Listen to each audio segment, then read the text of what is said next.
नमस्कार, स्वागत है आपका। आप देख रहे हैं गुड न्यूज टुडे। आपके साथ मैं हूं रेखा कड़ाकोटी और वक्त हो गया है आपके खास कार्यक्रम गुड लक टुडे का, जहां पर स्टूडियो में मेरे साथ मौजूद होते हैं पंडित शैलेंद्र पांडे जी। बहुत बहुत स्वागत है पंडित जी आपका इस खास शो में। नमस्कार।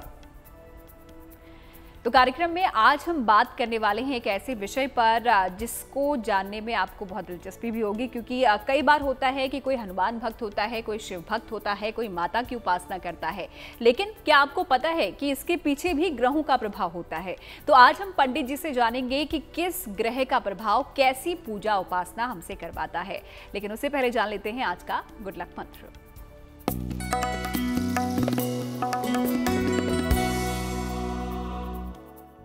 देखिए, कुंडली के हिसाब से पूछ करके देवी देवताओं की उपासना नहीं करनी चाहिए।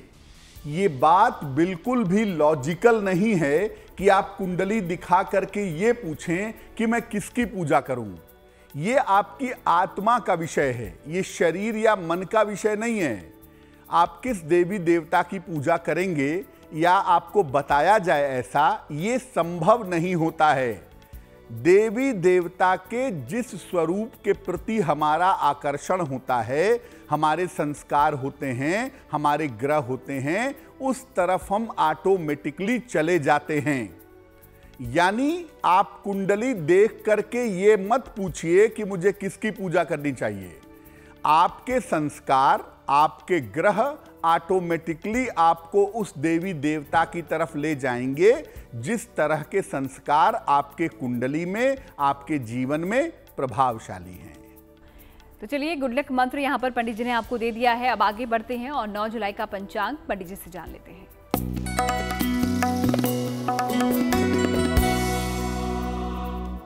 दिनांक 9 जुलाई 2022, दिन शनिवार, तिथि है आषाढ़ शुक्ल पक्ष की दशमी तिथि, शाम के 4:39 तक। नक्षत्र है स्वाति नक्षत्र, सुबह के 11:25 तक। चंद्रमा तुला राशि में संचरण कर रहे हैं।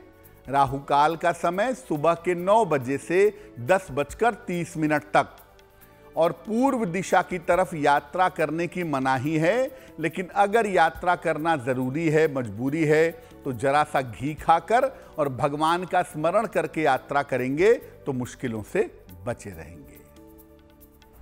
तो गुड लक मंत्र पंडित जी ने आपको दे दिया है और साथ ही साथ पंचांग भी यहाँ पर आपने जान लिया है, ताकि आप भी अपने जो दिन की शुरुआत है वो एक अच्छे नोट के साथ कर सके। फिलहाल आगे बढ़ते हैं और अब आज का पहला सवाल पंडित जी से हम ले लेते हैं, क्योंकि पूजा उपासना की हम बात कर रहे हैं ग्रहों के साथ और ख़ासतौर से देवी देवताओं के साथ किस तरीके से जुड़ा होता है, ये हम जानने की कोशिश करेंगे। तो पहला सवाल पंडित जी यही है कि पूजा उपासना का ज्योतिष और ग्रहों से क्या संबंध होता है? देखिए, वैसे तो कुंडली के हिसाब से देवी देवताओं का चुनाव नहीं होता। अगर कोई कुंडली देख करके आपसे कहता है कि भैया तुम हनुमान जी की पूजा करो, बड़ा अच्छा होगा, तो ऐसा आपके ऊपर इंपोज नहीं किया जा सकता, ऐसा आपके ऊपर बाध्य नहीं किया जा सकता। जन्म जन्मांतर के संस्कारों की वजह से कोई भी व्यक्ति देवी देवता के किसी खास स्वरूप की तरफ आकर्षित होता है। आप माता की पूजा बचपन से करते हैं, हर समय आपको माता की भक्ति रहती है, यकीनन पूर्व जन्म में भी आपने उनकी पूजा की होगी, जो इस जन्म में रिफ्लेक्ट हो रही है। अलग अलग जन्मों की जो साधना है, अलग अलग तरीके के जो संस्कार हैं, वो इस जीवन में आपको किसी देवी देवता की तरफ ले जाते हैं। कुंडली का जो प्रधान ग्रह होता है, ये भी व्यक्ति के उपासना का तरीका बताता है। आपकी कुंडली का जो सबसे मजबूत ग्रह होगा, जो आपके जीवन पर सबसे ज्यादा असर डालेगा, वो भी ये बता देगा कि आप किसकी पूजा करते होंगे या आपकी पूजा उपासना करने का तरीका क्या है। कभी कभी ऐसा जरूर होता है कि कोई व्यक्ति अपनी कुंडली के कमजोर ग्रह को मजबूत करने के लिए विशेष देवी देवता की पूजा करता है। ये एक अलग बात है कि आपका चंद्रमा बहुत खराब है तो आप भगवान शिव की पूजा करने लगे, लेकिन आपका जो मन है, आपकी जो आत्मा है, वो कृष्ण की तरफ चलती है। इसका मतलब संस्कारगत रूप से आप भगवान कृष्ण के भक्त हैं। जरूरत के हिसाब से आपने भगवान शिव की पूजा करनी शुरू कर दी है। तो जिस तरह के संस्कार आप पूर्व जन्मों से लेकर के आए हैं, उसी तरह के देवी देवता की तरफ आपका आकर्षण ज्यादा दिखाई देता है। तो किस तरीके से ग्रहों के साथ यहाँ पर संबंध होता है, ये तो पंडित जी ने आपको समझा दिया है। आगे इस पर हम और चर्चा करेंगे और साथ ही साथ आप लोगों के सवाल भी हम लेंगे। लेकिन फिलहाल अब राशियों से शुरुआत कर लेते हैं, किस तरीके से दिन बीतेगा मेष, वृष और मिथुन राशि वालों का। आइए सबसे पहले ये जान लेते हैं पंडित जी से। मेष राशि, धन की स्थिति में आपके सुधार होता दिख रहा है, यानी पैसे रुपए की जो मुश्किल थी वो आपकी दूर होती हुई हो जाएगी। संपत्ति लाभ के सुंदर योग आपके लिए बन रहे हैं और इस समय आप अचानक यात्रा पर भी जा सकते हैं। क्या करेंगे? पीपल के वृक्ष में अगर आप जल अर्पित करें तो आपका दिन और भी ज्यादा बेहतर होगा। शुभ रंग होगा पीला। भाग्य का मीटर आपको नंबर दे रहा है 70%, यानी मध्यम भाग्य आपके साथ बना हुआ है। वृषभ राशि, धन लाभ के अच्छे योग आपके लिए बने हुए हैं। हालांकि देखिए, काम की अधिकता की वजह से थोड़ी परेशानी हो सकती है। परिवार की जो समस्याएं थी, परिवार की जो दिक्कतें थी, उनमें सुधार होता हुआ दिखाई दे रहा है। किसी निर्धन को अगर आप धन का दान कर दें तो आपका दिन और भी ज्यादा शुभ होगा। शुभ रंग होगा सफेद और भाग्य का मीटर आपको नंबर दे रहा है 65%, यानी जितनी मेहनत करेंगे उतना ही आपको फायदा होगा।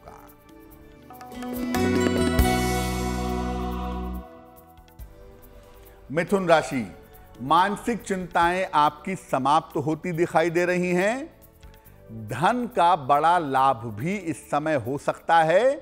किसी पुराने मित्र से आपकी मुलाकात होगी, यह संभावना बन रही है। किसी निर्धन व्यक्ति को या तो भोजन करा दें या खाने की चीज का दान कर दें, आपका दिन शुभ होगा। शुभ रंग होगा आसमानी और भाग्य का मीटर आपको नंबर दे रहा है 75%, यानी उत्तम भाग्य आपके साथ बना हुआ है। तो मेष, वृष और मिथुन राशि के बारे में तो पंडित जी ने आपको बता दिया है। आगे और राशियों के बारे में भी हम पंडित जी से जानेंगे, ये भी जानेंगे कि कितना भाग्य आप लोगों का साथ देगा। लेकिन फिलहाल वक्त हो गया है आज के हमारे पहले ईमेल का। तो देखते हैं पहला ईमेल, पहला सवाल हमें किसने भेजा है। पंडित जी।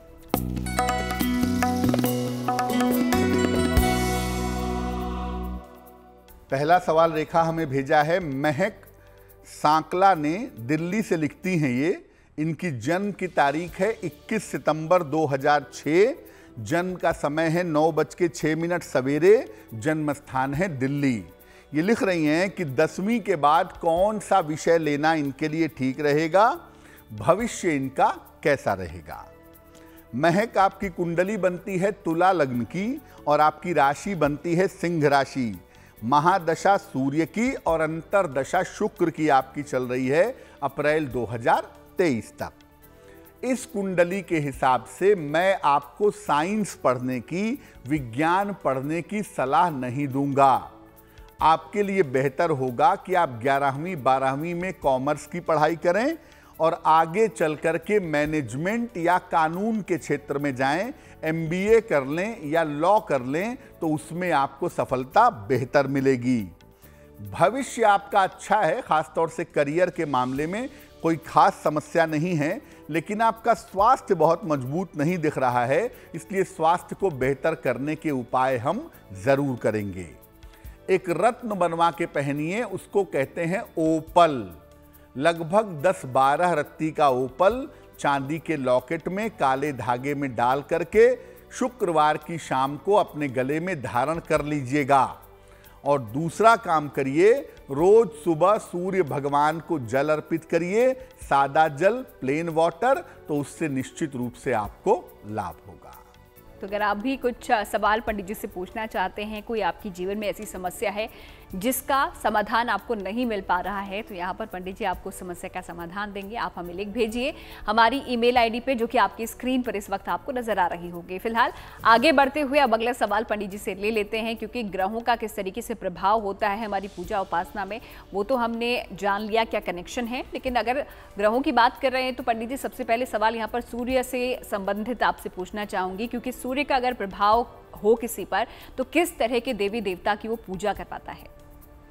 देखिए, सूर्य के बारे में जो वृहत पराशर होरा शास्त्र कहता है कि सूर्य का अगर कुंडली में ज्यादा प्रभाव होगा तो आप सूर्य की तरफ ही जाएंगे, सूर्य की उपासना करेंगे, या बहुत बार सूर्य का ज्यादा प्रभाव होने से व्यक्ति भगवान शिव की उपासना भी करता है। सूर्य का प्रभाव ज्यादा होगा तो सूर्य की उपासना करेगा या भगवान शिव की उपासना करेगा। ऐसे लोग ज्यादातर सूर्य देव या हनुमान जी या भगवान शिव की पूजा करते हैं और इनके जीवन में सूर्य की उपासना से ऊर्जा बनी रहती है।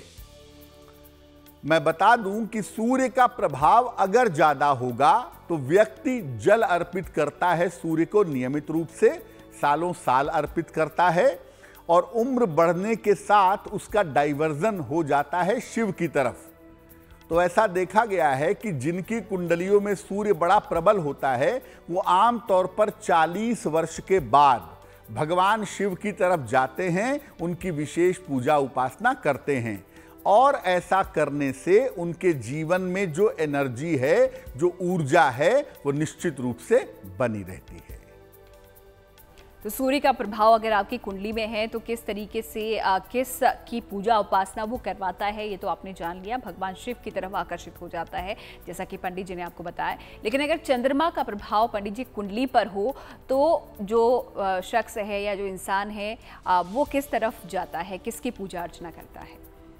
अगर हम चंद्रमा के प्रभाव की बात करें तो जिनकी कुंडलियों में चंद्रमा प्रभावशाली होता है या मजबूत स्थिति में होता है, तो ऐसे लोग अलग अलग देवी देवताओं की पूजा करते हैं, विभिन्न देवी देवताओं की पूजा करते हैं, ऐसा देखा गया है। और चंद्रमा जब प्रधान होता है तो ऐसे लोग स्थिरता से देवी देवता के एक स्वरूप की पूजा नहीं करते, अलग अलग स्वरूपों की पूजा करते हैं। फिर भी ज्यादातर इनका झुकाव व्रत और उपवास की तरफ रहता है। अब देखिए, चंद्रमा का संबंध होता है महिलाओं से, और सामान्यतः आप देखिए कि ज्यादातर हमारे अपने देश में महिलाएं व्रत और उपवास रखने में बहुत विश्वास रखती हैं। तबीयत खराब भी हो, स्वास्थ्य अच्छा ना भी हो, फिर भी कोई ना कोई व्रत उपवास वो रखती रहती हैं, क्योंकि उनके जीवन में चंद्रमा की भूमिका ज्यादा होती है। और चंद्रमा की भूमिका वाले लोग ज्यादातर समस्त देवी देवताओं की तरफ चलते हैं, किसी एक स्वरूप की तरफ नहीं चलते हैं। तो चलिए, सूर्य और चंद्रमा का प्रभाव अगर आपकी कुंडली में हो तो किस देवी देवता की वो पूजा उपासना आपसे करवाता है, ये तो पंडित जी ने आपको बता दिया है। लेकिन और ग्रहों के प्रभाव अगर आपकी कुंडली पे होते हैं और किस भगवान की तरफ आप आकर्षित होते हैं, ये हम आगे पंडित जी से जानेंगे। फिलहाल बात राशियों की एक बार फिर से कर लेते हैं, और अब वक्त हो गया है अगली 3 राशियों के बारे में जानने का, जो कि है कर्क, सिंह और कन्या राशि। पंडित जी। कर्क राशि, महत्वपूर्ण काम फिलहाल 1-2 दिन के लिए रुक सकते हैं, थोड़ी शांति बनाए रखिएगा। परिवार में बेवजह की अशांति हो सकती है, चुप रहने में ही बुद्धिमानी है। किसी मित्र की सलाह आपको मिलेगी और किसी मित्र की सलाह से आपको लाभ होगा। शनि मंत्र का अगर आप जप करें, ओम शं शनैश्चराय नमः, तो इस मंत्र का जप करने से आपके दिन की मुश्किलें कम हो जाएंगी। शुभ रंग होगा चांदी जैसा रंग यानी सिल्वर, और भाग्य का मीटर आपको नंबर दे रहा है 60%, यानी मेहनत ज्यादा होगी, भाग्य थोड़ा कम रहेगा।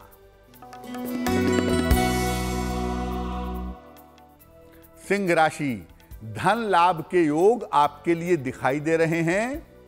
अचानक स्थान परिवर्तन भी आपका हो सकता है। दौड़ भाग आप थोड़ी कम करें तो आपके लिए बेहतर होगा।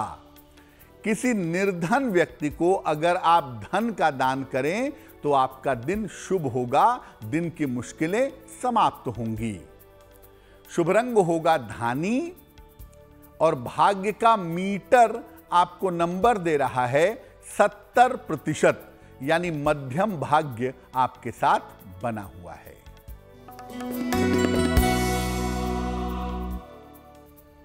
कन्या राशि, पुराना डूबा हुआ पैसा मिल सकता है, कोशिश करके देखिए, रुका हुआ धन प्राप्त होगा। कार्यों की बाधाएं समाप्त होंगी, कर्जे आपके कम होंगे, कर्जों की बाधा दूर होगी। परिवार की तमाम समस्याएं आपकी हल होती हुई दिखाई दे रही हैं, यानी दिन आपका बहुत अच्छा है। किसी निर्धन को अगर आप भोजन करा दें या भोजन का दान कर दें तो आपका दिन और भी ज्यादा शुभ होगा। शुभ रंग होगा गुलाबी और भाग्य का मीटर आपको नंबर दे रहा है 80%, यानी बहुत अच्छा भाग्य आपके साथ बना हुआ है। तो कर्क, सिंह और कन्या राशि के जातकों का दिन कैसा बीतने वाला है, भाग्य कितना साथ उनका देने वाला है, ये तो आपने जान लिया है। अब आगे बढ़ते हैं और वक्त हो गया है आपके अगले सवाल का। देखते हैं जो अगला ईमेल है, जो अगला सवाल है वो हमें किसने भेजा है और इसके लिए क्या समाधान पंडित जी लेकर आए हैं। पंडित जी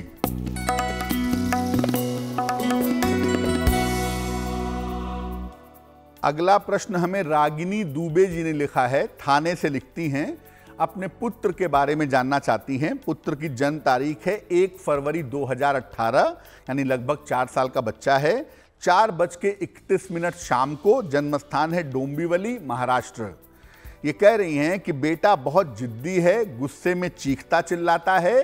बेटे के स्वभाव को कैसे सुधारें, भविष्य कैसा रहेगा, स्वास्थ्य कैसा रहेगा, इस बारे में भी जानना चाहती हैं।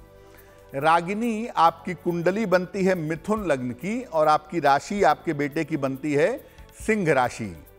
तो देखिए, आपके बेटे की कुंडली में हाइपर एक्टिव होने के लक्षण पाए जाते हैं।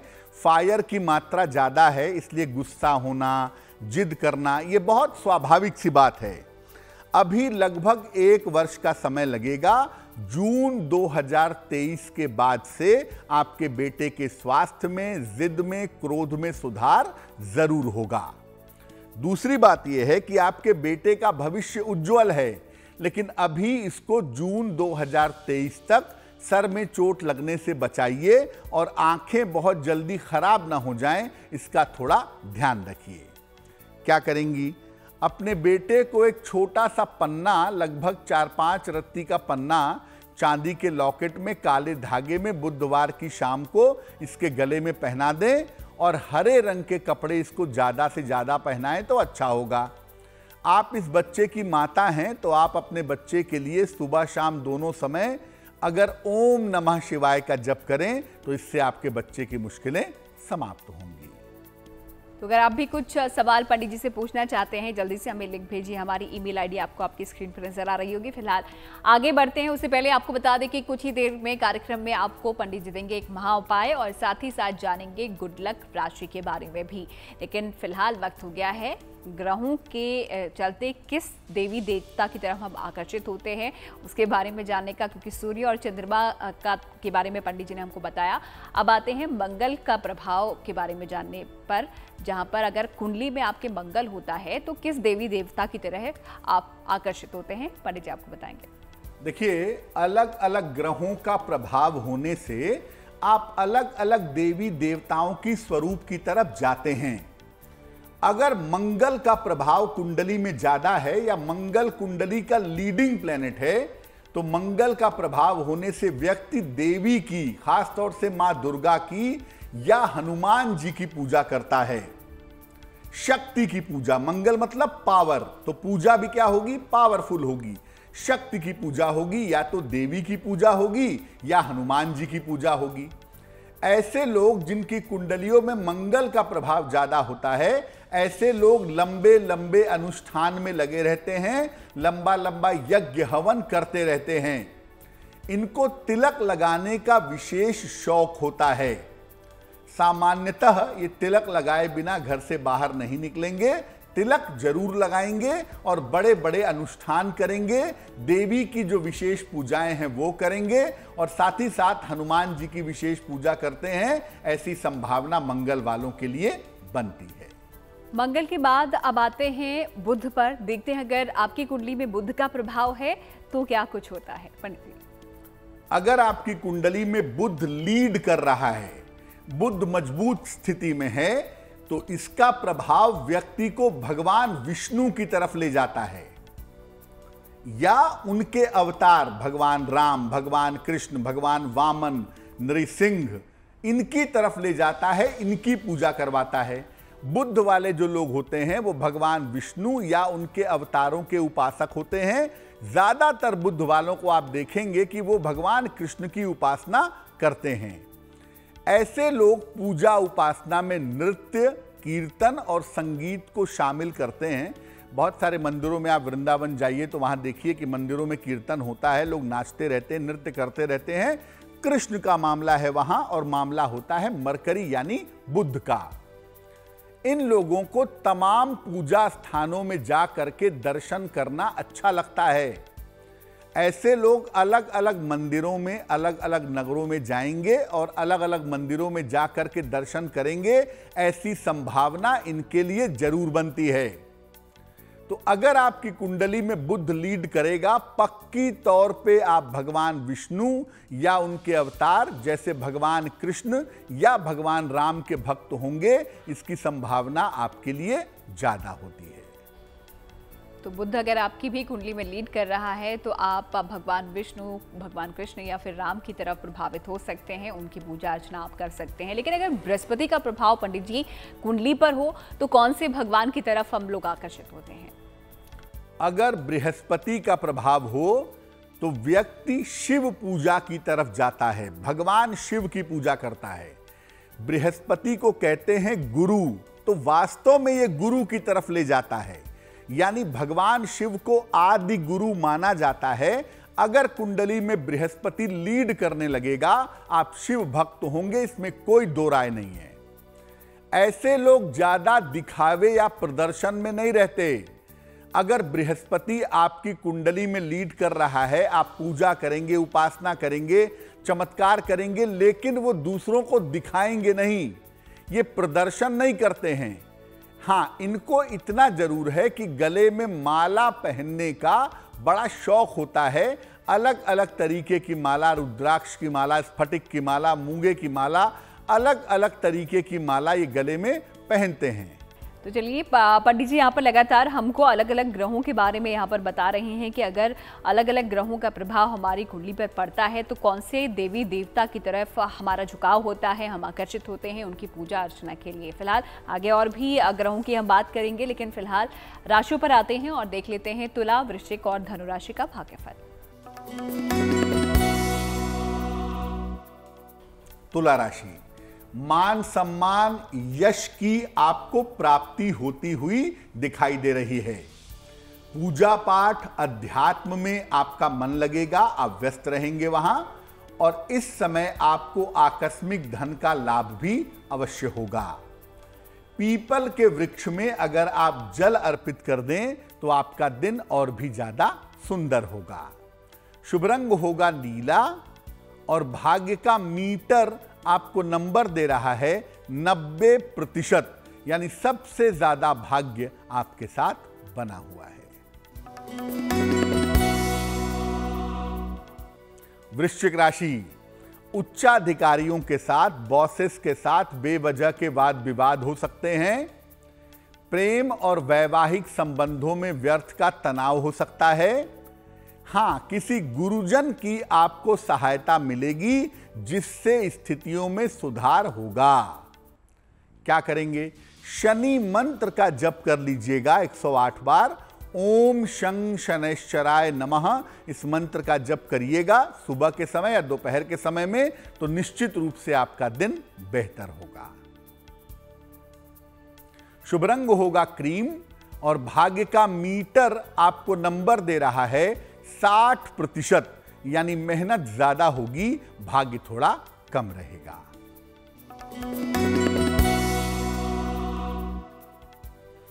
धनु राशि, कारोबार की स्थिति में आपके सुधार होता दिख रहा है। करियर में इस समय कोई परिवर्तन आपका जरूर हो सकता है।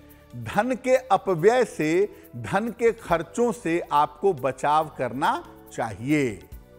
किसी निर्धन को अगर आप भोजन का दान करें या भोजन करा दें तो आपका दिन और भी ज्यादा शुभ होगा।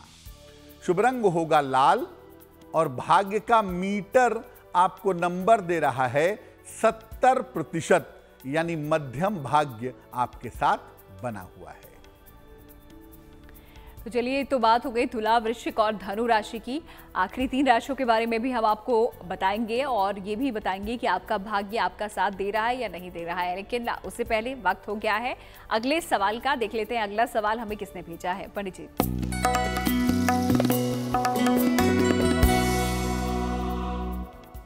अगला जो प्रश्न है वो हमें शिवानंद ओझा जी ने भेजा है। गोरखपुर से लिखते हैं ये। इनकी जन्म तारीख है 20 मार्च 1978, 1978। जन्म का समय है 4:15 सवेरे। जन्म स्थान है गोरखपुर, उत्तर प्रदेश। ये पूछ रहे हैं शिवानंद जी कि अगस्त 2021 में इंपोर्ट एक्सपोर्ट का व्यवसाय मैंने शुरू किया है, लेकिन उसमें अभी सफलता नहीं मिल पा रही है, क्या करूं और मेरा भविष्य कैसा रहेगा। शिवानंद जी, आपकी कुंडली बनती है मकर लग्न की और आपकी राशि बनती है कर्क राशि। महादशा शुक्र की और अंतरदशा बृहस्पति की आपकी फिलहाल चल रही है। देखिए, आपकी कुंडली के हिसाब से इंपोर्ट एक्सपोर्ट का जो आप काम करते हैं, अगर आप कपड़ों का, ज्वेलरी का, सफेद चीजों का या कॉस्मेटिक्स का इंपोर्ट एक्सपोर्ट करें तो उसमें सफलता आपको ज्यादा मिलेगी। और आपकी सफलता का बेहतर समय जनवरी 2023 से शुरू हो रहा है। उसके बाद सफलता की संभावनाएं बहुत अच्छी हैं। क्या करना चाहिए? देखिए शिवानंद जी, एक ओपल बनवा के पहनिए, लगभग 10-12 रत्ती का ओपल चांदी की अंगूठी में, दाहिने हाथ की तर्जनी उंगली में। शुक्रवार की शाम को ओपल पहनिए, आपको लाभ होगा। और दूसरा काम, रोज सुबह एक बार गजेंद्र मोक्ष का अगर आप पाठ करें तो आपकी मुश्किलें हल हो जाएंगी।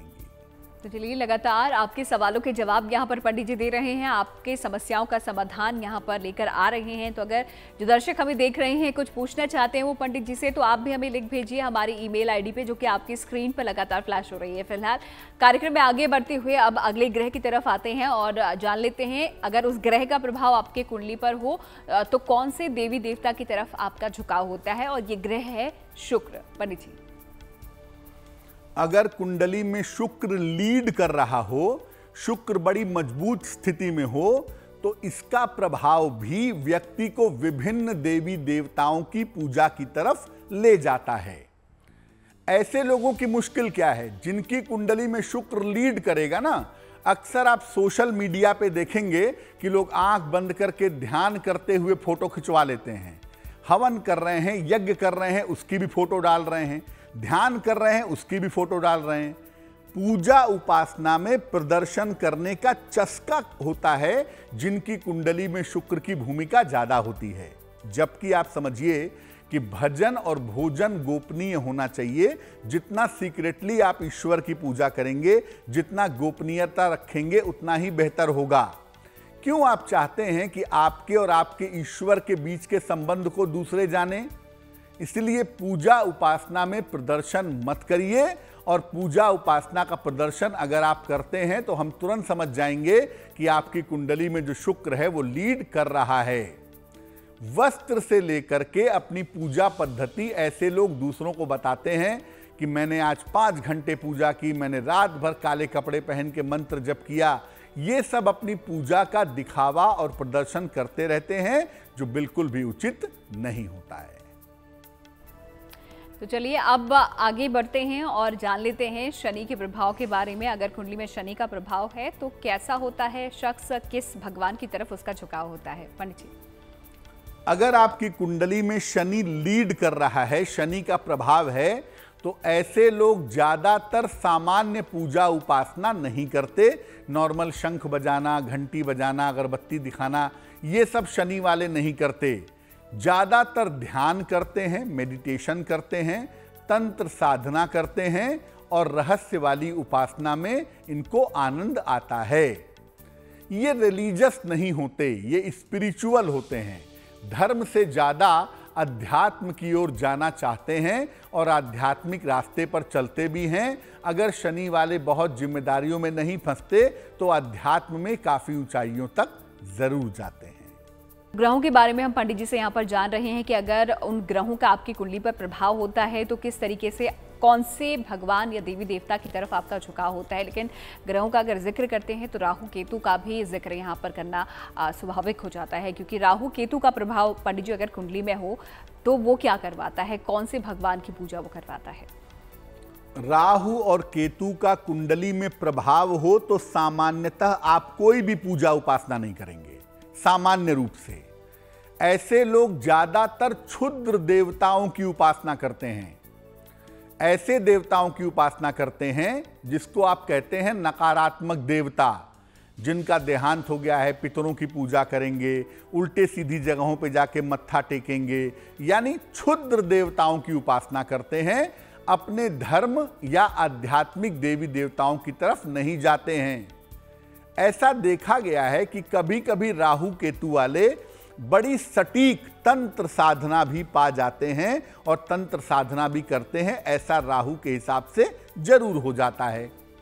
ये लोग विभिन्न धर्म स्थानों की यात्रा भी करते हैं और स्नान करने का सुंदर अवसर भी पाते हैं अगर कुंडली में राहु या केतु का प्रभाव है तो। एक बात और समझ लीजिए कि राहु केतु अगर कुंडली में खराब हों और उनकी दशा चलने लगे तो सामान्यतः आप देखेंगे कि आदमी कहेगा कि मेरा तो पूजा की जगह पर 1 मिनट भी बैठने का मन नहीं होता। पक्की तौर पे जानिए उसकी राहु या केतु की दशा चल रही होगी। तो राहु केतु व्यक्ति को पूजा से दूर तो ले जाते हैं, लेकिन कभी कभी राहु और केतु की वजह से व्यक्ति पवित्र नदियों में स्नान भी कर लेता है और पवित्र तरीके से तंत्र साधना में डूबता है। ऐसा भी देखा गया है। तो चलिए, ग्रहों के बारे में यहाँ पर पंडित जी ने आपको बताया और साथ ही साथ राहु केतु का अगर कुंडली में प्रभाव हो तो क्या होता है ये भी हमने पंडित जी से जान लिया है। फिलहाल आगे बढ़ते हैं और आखिरी 3 राशियों के बारे में भी पंडित जी से जान लेते हैं, जो कि है मकर, कुंभ और मीन राशि। मकर राशि, करियर की स्थिति आपकी कुल मिलाकर अच्छी बनी रहेगी। करियर में कोई दिक्कत नहीं है। धन लाभ के उत्तम योग भी आपके लिए दिखाई दे रहे हैं। परिवार के साथ आप व्यस्त रहने वाले हैं, समय बिताने वाले हैं। तो क्या करेंगे, किसी निर्धन को अगर आप धन का दान करें तो आपका दिन और भी ज्यादा अच्छा होगा। शुभ रंग होगा हरा और भाग्य का मीटर आपको नंबर दे रहा है 80%, यानी बहुत अच्छा भाग्य आपके पास बना हुआ है। कुंभ राशि, स्वास्थ्य में सुधार होता दिख रहा है। करियर की स्थिति आपकी कुल मिलाकर अच्छी दिखाई दे रही है और इस समय आपको धन का लाभ भी अवश्य होगा। किसी निर्धन को अगर खाने की चीज का दान करें या भोजन करा दें या भोजन का दान करें तो आपके लिए बहुत शुभ रहेगा। शुभ रंग होगा सफेद और भाग्य का मीटर आपको नंबर दे रहा है 75%, यानी उत्तम भाग्य आपके साथ बना हुआ है।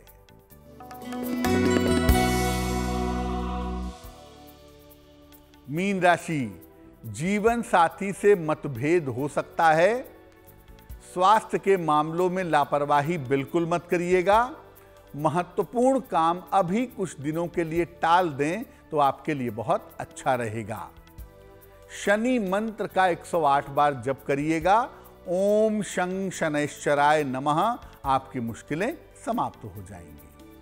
शुभ रंग होगा सुनहरा और भाग्य का मीटर आपको नंबर दे रहा है 60%, यानी मेहनत ज्यादा है, भाग्य थोड़ा कम है। तो सभी 12 राशियों के बारे में पंडित जी ने आपको बता दिया है। भाग्य आपका कितना साथ देखा ये आपने जान लिया है। अब आते हैं आज के आखिरी ईमेल पर। देखते हैं जो आखिरी ईमेल हम लेने वाले हैं वो किसका है, क्या वो पूछना चाहते हैं और क्या समाधान उनके लिए पंडित जी लेकर आए हैं।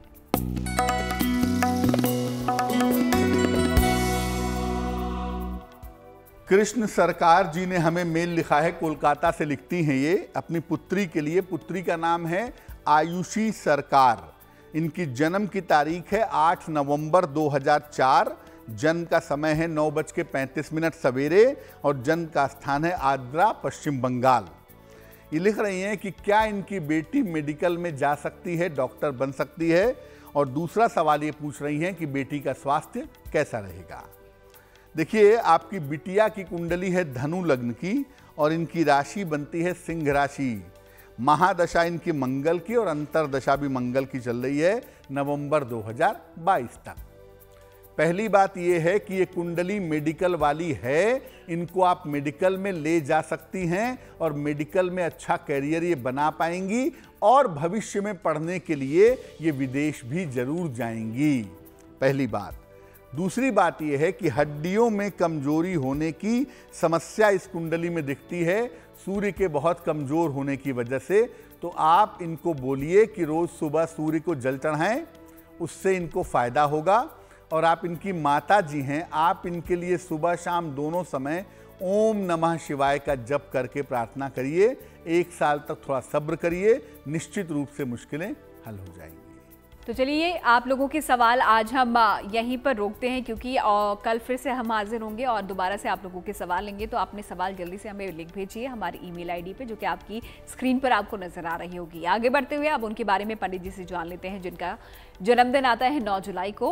उनके लिए साल कैसा रहने वाला है, पंडित जी आपको बताएंगे।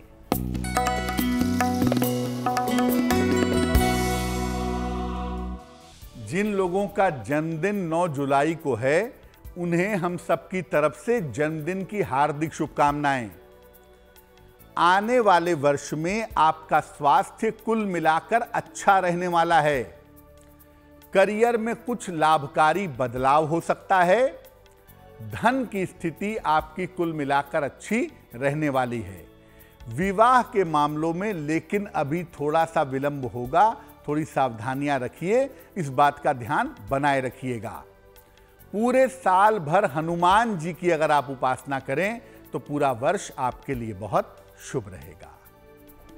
और चलिए, अब वक्त हो गया है आज की जिज्ञासा को दूर करने का। और जो आज की जिज्ञासा है वो दान से जुड़ी हुई है। दरअसल पंडित जी, यहाँ पर कहा जाता है कि शनि का दान हर किसी को नहीं करना चाहिए। तो क्या शनि ग्रह से संबंधित दान कोई भी कर सकता है?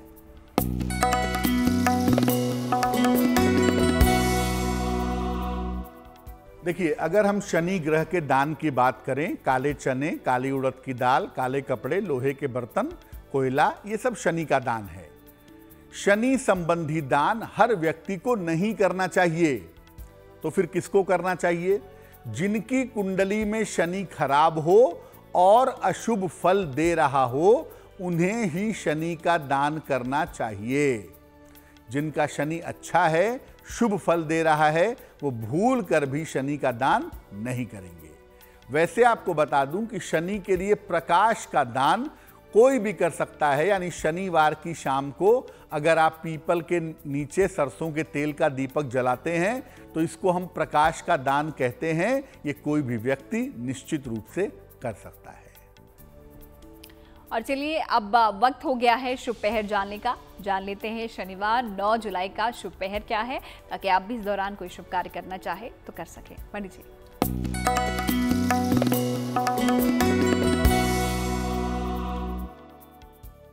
दिनांक 9 जुलाई 2022 दिन शनिवार का शुभ पहर। शुभ पहर का समय है शाम को 6 बजे से 7:30 के बीच में। इस समय में शनि मंत्र का जितना संभव हो ओम शं शनैश्चराय नमः, इस मंत्र का अधिक से अधिक जप करिए। ऐसा करने से रोजगार की और करियर की तमाम बाधाएं दूर हो जाएंगी। तो याद रखिए, आपको करना है शुभ समय में ही। तारीख आप फिर से नोट कर लें, 9 जुलाई शाम को 6 बजे से 7:30 के बीच में। तो ये तो बात हो गई शुभ पहर की। आगे बढ़ते हैं और अब जान लेते हैं आज की गुड लक राशि के बारे में, किसके बारे में पंडित जी यहाँ पर बताने वाले हैं। पंडित जी,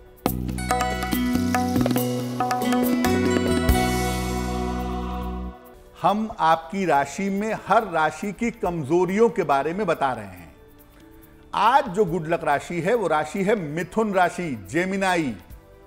मिथुन राशि वालों की सबसे बड़ी समस्या है कि ये दुविधा के शिकार होते हैं, हमेशा कंफ्यूज रहते हैं और वाणी पर इनका नियंत्रण नहीं रहता। हालांकि मिथुन वाले बुद्धिमान बहुत होते हैं, इंटेलिजेंट बहुत होते हैं, लेकिन अमूमन अपनी वाणी की वजह से रिश्तों को, परिवार को, करियर को खराब कर लेते हैं। क्या करना चाहिए? अगर आपकी तारीख 9 जुलाई है महीने की, तो आप निश्चित रूप से ज़्यादा भगवान कृष्ण की पूजा करिए, भगवान कृष्ण की उपासना करिए। मिथुन राशि के लोगों के लिए और 9 नंबर के लोगों के लिए भगवान कृष्ण की पूजा करना हमेशा ही अच्छा होगा। और चलिए अब कार्यक्रम के आखिरी पड़ाव पर अब हैं और यहाँ पर पंडित जी आपको बताते हैं एक महा उपाय। तो चलिए जल्दी से जान लेते हैं आज का महा उपाय क्या है पंडित जी।